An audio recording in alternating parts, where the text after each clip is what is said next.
Hey, hey, hey!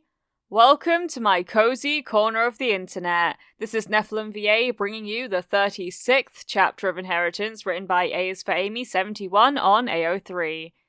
Everyone has chosen where to intern, and Bakugo got a surprise offer. Izuku seems to be bonding with his classmates well too. Will it continue?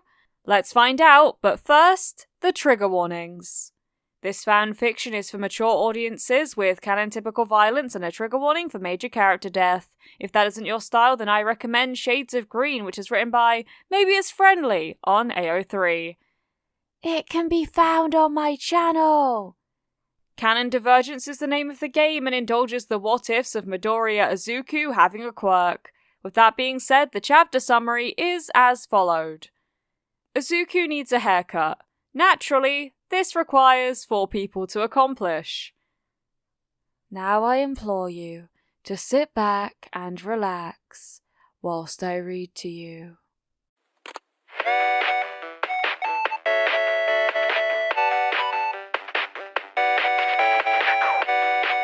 Chapter 36. The class turned into a madhouse as everyone lost their collective mind. Even Izuku was surprised, since Sir had made it sound as though he wasn't going to be even considering the idea. The most surprised of all was Karchan, who, for once in his life, was rendered completely speechless. As the excitement died down, everyone started to congratulate him and gather around his desk. "You're gonna take it, right?" Kirishima asked. Karchan answered, seeming stunned. "Of course I am." But he didn't sound as excited as everyone else, and Izuku suspected he was in shock. "Guys, give him some room!" Ashido told everyone. "You okay, Bakugo?" Bakugo's lips slowly stretched into a smile that, for once, had no trace of sneer in them. "Yeah," he answered as the reality sunk in. "Hell yeah! Yes!" He fist-pumped the air, and everyone got excited and started cheering again. Nezu cleared his throat, and everyone suddenly remembered he was there and settled down. "Bakugo-kun, please remember that this internship is a huge opportunity, but also a huge responsibility. You'll be representing our school as you work with a very prestigious agency. Act accordingly." "Yes, sir," Bakugo answered, still smiling. Izuku thought he might faint at the sight of a completely unsarcastic, genuinely respectful, and truly happy Karchan. It was so out of character. "Who are you and what have you done with Bakugo?" Jiro asked him with teasing, narrowed eyes. He flipped her the finger with a smirk, and Izuku nodded. There it was. That was better. For a few moments the world had tilted wildly on its axis, and nothing made sense. He should have known that a cheerful Karchan couldn't last that long. Still, it had been nice to see he was capable of it. Maybe he was on the path to recovery from a lifetime of being an asshole. As everyone started to file out of the room, Izuku remembered that he had meant to ask Ashido a favor. "Ashido!" he called out. "You can call me Mina if you want. Most people do," she said easily. "What's up?" I was wondering if you knew anyone here at the school who knows how to cut hair." Her eyes widened and took on a gleam that made Izuku vaguely nervous. He actually startled when Hagakure managed to sneak up on him. I do, she said excitedly. "Do you want me to cut your hair? My mom is actually a hairstylist, and she taught me the basics." "Really? You mean we get to give Broccoli Boy a makeover?" Ashido asked excitedly. "Makeover?" Izuku asked. His gulp was probably audible all the way down the hall as both girls started running their fingers through his mop of wavy curls.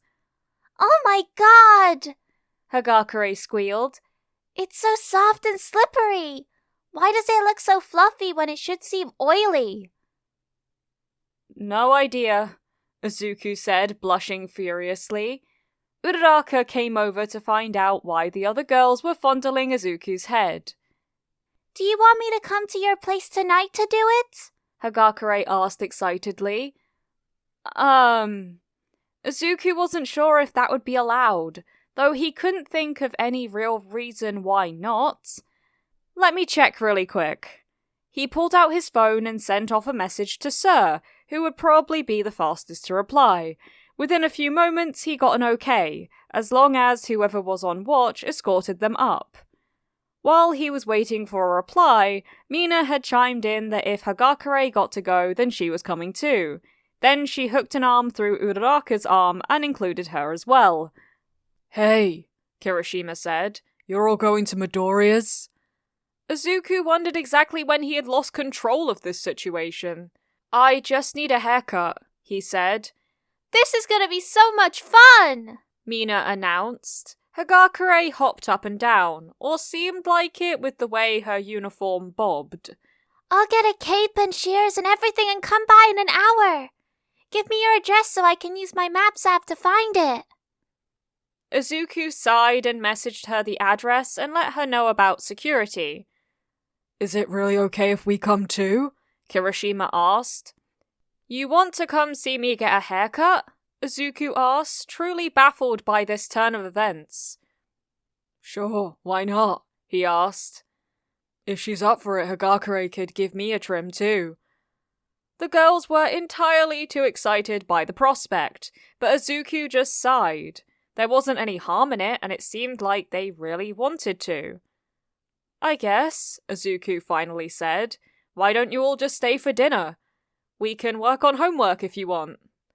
Pretty much everyone else had gone except for Todoroki, who was watching them with a flat expression. Izuku felt bad for leaving him out. You're welcome to come too, he offered the bi-coloured boy. I don't expect it to be all that exciting, but... I can't, Todoroki said shortly. I have training. He got up and left without another word, leaving Izuku feeling like maybe he'd missed something. He's lucky, Kirishima said once Todoroki was out of earshot. He gets to train with the number 2 hero whenever he wants. They all separated, and Izuku had to ask All Might to stop at a grocery store on the way home, so he could get the ingredients for dinner to feed 4 extra people. He had 3 bulging bags and a cake box by the time he got home and had been extra grateful for the ride. He got to work on meal prep, intending to make katsudon, since it was a large enough group to make it worth all the effort. It wasn't a complicated dish, but it could get a bit messy, so he didn't make it often. He had barely had enough time to finish tenderizing the pork before the door buzzer sounded. Bubble Girl's cheerful face filled the screen as she told him that he had visitors and would be bringing them up. He quickly washed his hands and slipped on his gloves and made sure everything was tidy. He felt oddly nervous, never having had guests over before, and wasn't sure how formal he should act.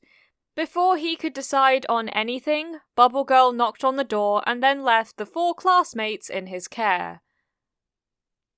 Hey Midoriya, you live in such a fancy place, Hagakure said, keeping her bag with her after she removed her shoes.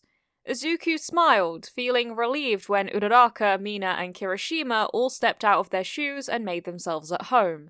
It wasn't so daunting after all. He gave them a brief tour of the apartment, which Uraraka described as roomy, and they marvelled at his All Might collection, most of which had been signed by the man himself. He told an abridged story of Granny Ito, and how he had first met All Might, and that he'd signed all of his stuff in one go at that time. He made it seem like a one-time encounter that had happened many years ago. They all sounded impressed and didn't tease him too much about being such a huge fanboy.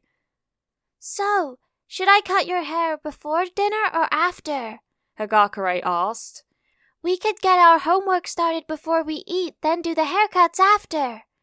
The girls decided that it was a good plan. Kirishima was laid back enough to let them run the show, and Izuku just let them do what they need.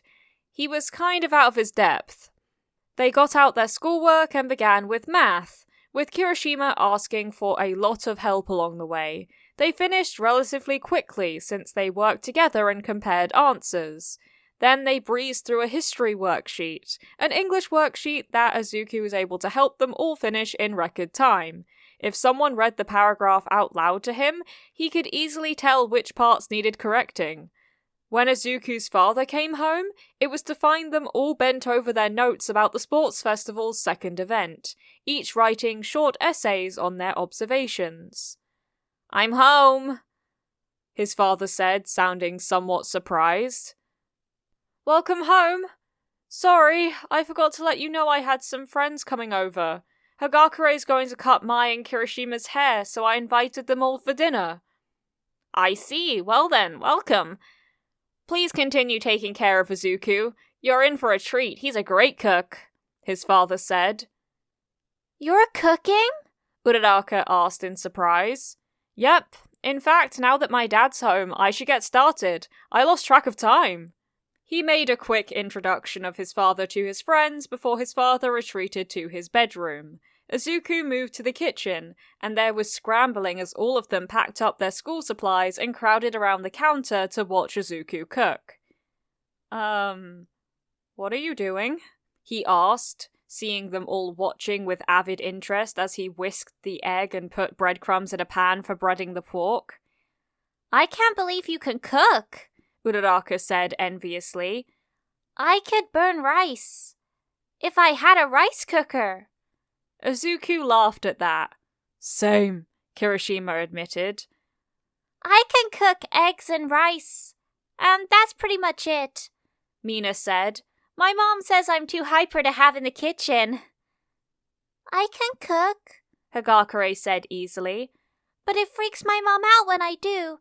I get my invisibility from my dad. He doesn't cook, so she's not used to seeing an invisible person at work in the kitchen and gets nervous about colliding with me." "Your mom is visible then?" Izuku asked as he dredged the pork in flour before moving it to the egg. "Yep. They actually expected me to get her quirk when I was little because my skin was already blue like hers." "You have blue skin?" Kirishima asked curiously. "If it was visible, it would be," she affirmed. "My mom can hold her breath for a really, really long time, like almost an hour without any ill effects." "That's amazing," Izuku said, slipping the first breaded cutlet into the hot oil. "I guess I just assumed you were born invisible." "Me too," Kirishima said. "So did I," Uraraka admitted. "Nope. I just gradually disappeared around the time I turned 3. Hagakure said. "My mother was so sad about it, saying she wouldn't get to see her baby girl grow up." "Aw, that's so sweet," Mina gushed. "Every once in a while she'll dust me with powder, just so she can check to make sure everything's okay," Hagakure said with a laugh. "Especially when she cuts my hair. Though I don't know why it matters if it's a bad cut, it's not like anyone'll know." Izuku listened while he cooked, and the others prepped Hagakure with questions about her childhood. "Midoriya," Kirishima suddenly said loudly. "What is this?" Izuku looked up to see him holding a picture frame, and the girls all saying, "Ooh!" The picture in question was a good one. Izuku was wearing a competition shirt, leotard, and stirrups in a typical gymnast style, and was in the middle of a routine. He was doing a split with his arms raised over his head, and a broad smile on his face. He remembered the moment well because his dad had been at that particular event and cheering on the sidelines while he took pictures. "Ah, that was taken a couple of years ago during one of my gymnastics exhibitions. I wasn't allowed to compete because of my quirks, but I still did a few exhibitions here and there." "Wow!" He wasn't sure who said it, but they all seemed impressed. "Can you still do the splits like that?" Mina asked excitedly. "Yeah, It's been a while since I did an actual gymnastics routine, but I still practice the basics as part of my workout at home, since I can't exactly go to the gym with all the restrictions on me. He continued cooking as he talked, and the conversation finally moved on to other subjects. When he finally assembled all of the meals, they were all hungry and it was a lively group that sat down to eat.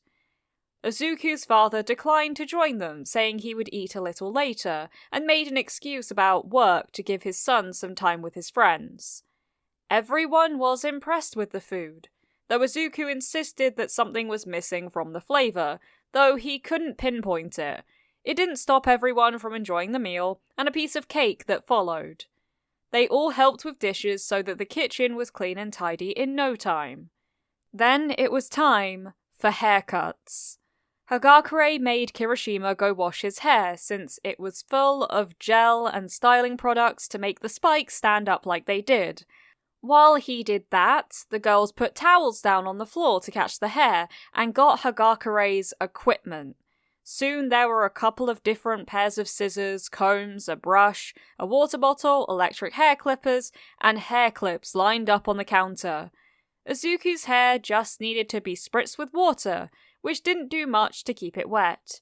He sat nervously on a kitchen stool with a cape fastened around his neck. The girls had apparently already consulted with each other on what was about to happen, and it was hard not to fidget when Mina had an almost manic gleam in her eyes. Hagakure seemed to know what she was doing, though. She sectioned his hair and twisted it so the clips could hold it as she worked. Kirishima reappeared with damp hair and a towel around his neck, just as the bzzz of the electric clippers filled the room. "You look so different with your hair down, Kirishima," Uraraka said. It almost distracted Izuku from the fact that he could hear the soft pattering of clumps of hair falling to the towels on the ground. Kirishima looked sheepish as he nodded. "Not very intimidating, is it?" he said ruefully. "That's why I wear it spiked. Looks more heroic that way." Izuku thought he had a point, but it looked good either way. "That might be a good thing when you're a pro," Izuku said, turning his head obediently when Hagakure told him to. "You'll be able to disguise yourself better when you're out in public if you're off duty." "I guess so," Kirishima said, sounding as if he'd never considered it before. "I could maybe even do undercover work with it." "The red might give it away," Mina pointed out, "but maybe not." More clumps of green hair slid down the front of the cape around Izuku's shoulders and then onto the floor. "You're leaving me at least a little hair, right?" Izuku asked, only partly joking. "You've got a ton of hair," Hagakure told him. "It's a bit fine, but there's a lot of it." "It's looking good, man," Kirishima told him reassuringly. "It really is," Uraraka told him with a nod. "You already look older without all the bulk and fluffiness around the sides." "You do have a bit of a baby face," Mina told him, "but I think this'll fix that problem." The electric clippers were turned off after a few minutes, and Hagakure went to work with the scissors. More hair than Izuku even thought he had began to fall down from his head and slide off the cape. Only the fact that no one was gasping or giggling at what was going on helped him relax. Finally, there was no more cutting, and only fingers running through the strands on his head, rearranging it this way and that for a couple more minutes before Hagakure declared him finished and unfastened the cape. Izuku put his hand to the back of his head and was somewhat stunned to find it so short that it felt like the bristles of a soft toothbrush under his hand. Mina produced a large hand mirror with a flourish and held it up for him. "That looks amazing! Hagakure, thank you so much!" Izuku was beyond pleased. She had given him a very short undercut almost to the crown of his head, and done a decent job of blending it into the longer curls on the top that reveals more of her forehead than he'd seen in years. They had been right. He did look older. Uraraka and Mina had come forward to run their fingers over it, making him blush. Kirishima gave him a thumbs up. "Since you went first, I know I can trust Agakure with my hair," he joked. "But I just want to trim. My spikes are getting a little too heavy to stand up straight, and it's taking forever for my hair to set in the morning." Izuku took a seat with Mina and Uraraka and watched while Kirishima got his hair cut. It wasn't as dramatic a difference as Izuku's hair, but she did thin it out with weird-looking shears and cut about 2 centimeters off of the length. It was a much faster cut for the redhead than it had been for Izuku. After that, Izuku gathered up the towels and shook them gently over the trash, then put them in the washer. His friends gathered their belongings and he saw them to the door, where there were cheerful goodbyes before they went. The apartment felt almost unnaturally quiet after they had gone. "Those are some good friends you've made," his father said, finally making an appearance. "Yeah," Izuku said, feeling some surprise that he actually thought of them as friends now. "Yeah, they are. Thank you so much for watching this video. I appreciate all the support you've given me." Izuku has made some friends! That fills my heart with so much joy. I hope someday I too can find a friend group much like Izuku has, and I hope that you all do too, if you don't have one already. All credits go to the original creator of this fanfiction, A is for Amy 71 on AO3. I would highly appreciate it if you gave this video a like and you subscribe to the channel and you hit the notification bell to be notified of when I next upload. There is no pressure to do so though. Thank you for visiting my cozy corner of the internet. Keep growing my sunflowers. Mwah!